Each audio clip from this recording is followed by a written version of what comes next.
الحمد للہ رب العالمین والصلاة والسلام علی سید الانبیاء والمرسلین نبینا محمد وعلی آلہ وصحبہ اجمعین اما بعد۔ محترم سامعین، یونس ابن عبید رحمہ اللہ صغار تابعین میں سے ہیں۔ ایک شخص ان کے پاس آیا اور اپنی تنگ دستی کی شکایت کرنے لگا۔ انہوں نے اس سے پوچھا، کیا تمہیں یہ پسند ہے کہ تمہیں اپنی بینائی کے بدلے 1,00,000 درہم دے دیے جائیں؟ اس نے کہا نہیں۔ فرمایا تمہارے دونوں ہاتھوں کے بدلے 1,00,000 درہم؟ اس نے پھر کہا ہرگز نہیں۔ فرمایا دونوں پاؤں کے بدلے؟ کہا نہیں۔ یونس ابن عبید رحمہ اللہ ایک ایک کر کے اس پر اللہ تعالیٰ کی نعمتیں گنواتے رہے، یہاں تک کہ آخر میں انہوں نے فرمایا، میں تو دیکھ رہا ہوں کہ تمہارے پاس کئی لاکھ ہیں اور تمہارا حال یہ ہے کہ تم محتاجی کی شکایت کر رہے ہو۔ شعب الایمان للبیہقی، حدیث نمبر 4149۔ اس دنیا میں انسان کو سب کچھ نہیں ملتا، وہ کچھ پاتا ہے تو کچھ نہیں بھی پاتا۔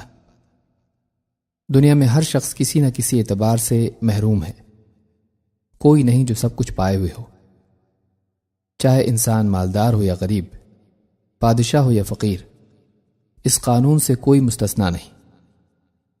لہٰذا اس دنیا میں خوشگوار زندگی کا راز یہ ہے کہ انسان اپنی نگاہ ان چیزوں پر رکھے جو اس کے پاس ہیں، نہ کہ ان چیزوں پر جو اس کے پاس نہیں۔ محرومی کا احساس شکایت پیدا کرتا ہے اور پانے کا احساس شکر۔ محرومی غم لاتی ہے اور پانا خوشی۔ انسان کی کمزوری یہ ہے کہ وہ مال و دولت سے محرومی کی شکایت لے کر بیٹھ جاتا ہے، لیکن یہ نہیں دیکھتا کہ کتنی ساری ایسی نعمتیں اسے حاصل ہیں کہ سارے جہان کی دولت دے کر بھی خریدی نہیں جا سکتی۔ ان نعمتوں کا یوں ہی مل جانا انسان کو ان کی واقعی قدر سمجھنے سے محروم کر دیتا ہے۔ کھوئے ہوئے پر افسوس انسان کو پست ہمتی اور ناکامی کی طرف لے جاتا ہے۔